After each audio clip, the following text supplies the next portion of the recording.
Hello everyone, my name is John Paul, DayTradeToWin.com. What I want to do today is show you a way to either understand that the price action in the market is continuing in a trend lower and lower and lower, or higher and higher, or as what happened today where the market went down and then stopped and turned around and went back up. Before we begin, remember that trading is risky. Do not trade with funds you cannot afford to lose. Talk to your broker and understand the risks involved with trading. So what we have here in the morning is the market beginning to come from this area and go lower and lower and lower and lower. And it came to a point and it stopped. And then it started to reverse and came all the way back up pretty much to where the day started off. Now looking back in history, this is a chart that I already plotted, and you could have said, I would have done this, I would have done that, I could have done this. But the reality is, when we look at the markets live, it's not that simple. It's not that easy to look at this. So what I like to do is I like to understand that there are three parts to the day.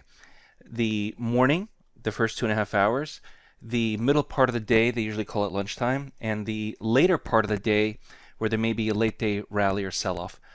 There's an indicator that I created called the ABC indicator, and I offer this indicator on DayTradeToWin.com as part of the At the Open. It's a bonus, and you don't really need the indicator. You can actually do this yourself, but to just show you quickly here how this works, where the software automatically plots out the three parts of the day, beginning at where the market opened, the middle part of the day at 12 o'clock, and then the evening or the later part of the afternoon or part of the session. Now, the one thing you're going to notice is that this area here, I call this the A part of the day, made a new low for the day. At the moment, this is all we know, and this is the only information that exists. Moving forward in time, there are only really two things that could happen here. Either the market is going to break above or below what has just created between 9:30 and 12 o'clock, or the market's going to bounce off of it. So when I look at this area, I say to myself, if there's going to be a trending day, a day that the market's going to continue lower and lower, and we can take advantage of the market continuing in that same direction, great. It should begin to break out of this A part of the day between 9:30 and 12 o'clock. It creates the A range, the first 2.5 hours. But instead, what happened is the market came into the 12 o'clock middle part of the day and did not continue lower. And when the market does not continue beyond this low that occurred here at 10:35 or above this high, which was created actually early about 10 o'clock, when that doesn't happen, at least right in the beginning, when it doesn't happen, we say to ourselves, okay, the market is not continuing in the same direction. It's instead maybe reversing or maybe getting stuck in between this range, which is very common. The market does love to stay stuck in that range. So what I'm looking for is either the breakout, either above or below, to guide me using price action to be a buyer or to be a seller.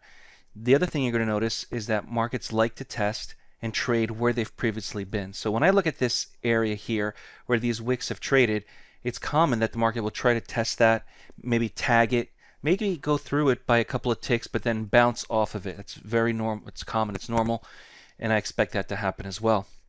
So instead, what happened is the market did not continue lower.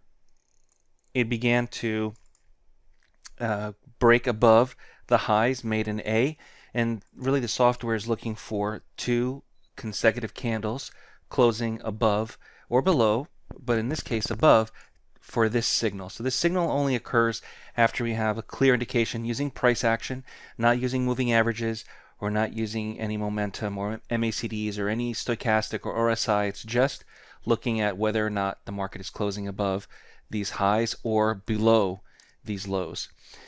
Now the same relationship that we have between what I call A and B also occurs between B and C. And when that happens, I also look at whether or not the market is maybe a late day rally or a late day sell-off. For some of us, it's too late to trade in the day, but for some of you who are looking for an afternoon signal, afternoon trade, it's the same idea.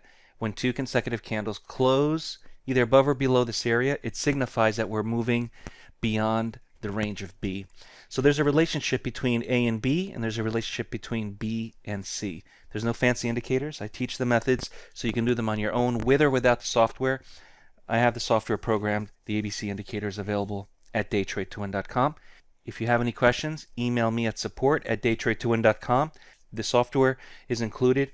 All the software is included with the mentorship class with lifetime licenses. Until next time, good trading. If you're new to day trading and want to learn more on the benefits of trading the markets, visit DayTradeToWin.com, join the next mentorship class starting later this month, and subscribe to the Day Trade to Win YouTube channel.